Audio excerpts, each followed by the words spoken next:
பிதா சுதன் பரிசுத்த ஆவியின் பெயராலே ஆமென். மரியே வாழ்க.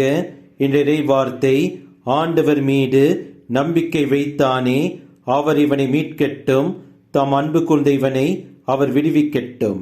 He trusted and rolled himself on the Lord that he would deliver him. Let him deliver him, seeing that he delights in him. திருப்பாடல்கள் அதிகாரம் 22 வசனம் 8. எவ்வளவு பெரிய ஆசீர்வாதத்தை நம் கடவுள் இயேசு கிறிஸ்து நமக்கு தந்துள்ளார் என்பதை நம்முடைய சத்துருக்களின் வாயின் வழியாகவே நாம் கேட்டு தெரிந்து கொள்கிறோம். நீங்கள் சோதனையில் தத்தளித்து துன்பத்தில் நிற்கும் பொழுது நாம் படும் வேதனைகளில் நம்முடைய விசுவாசமும் நம்பிக்கையும் நம் கடவுள் இயேசு கிறிஸ்துவின் மீது நிலையாக உறுதியாக இருக்க வேண்டும். நம் கடவுள் இயேசு கிறிஸ்து நம்மை இந்த துன்பத்திலிருந்து நம்மை மீட்பார், விடுவிப்பார், உதவுவார் என்ற விசுவாசம் நம்மில் அசையாமல் உறுதியாக இருக்க வேண்டும். நம் கடவுள் இயேசு கிறிஸ்து நம் மீது வைத்த அன்பு உண்மையானது. அந்த அன்பு நம்மை தேடி வந்து நம்மை துன்பத்திலிருந்து மீட்டெடுக்கும். தளராத விசுவாசத்துடன் நம் கடவுள் இயேசு கிறிஸ்துவின் மீது உறுதியாக நிலைத்து நின்று வாழ்ந்து நம் சத்துருக்களின் முன் நம் கடவுள் இயேசு கிறிஸ்துவின் உதவினாலே வளமாக வாழ்ந்து காட்டுவோம். இயேசுவுக்கே புகழ். மரியே வாழ்க. ஆமேன். இதயம் மகிழுதமா, துயர் கரைகள் மறையுதமா, உள்ளமும் துள்ளுதமா, உந்தன் தாய்மையின் நினைவாலே அம்மா.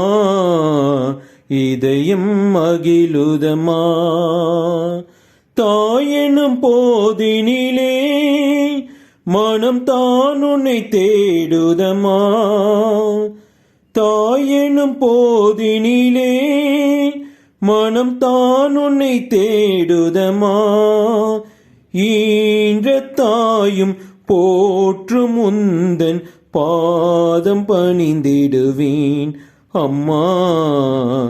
இதயம் மகிழுதமா, துயர் கரைகள் மறையுதமா, உள்ளமும் துள்ளுதமா, உந்தன் தாய்மையின் நினைவாலே அம்மா.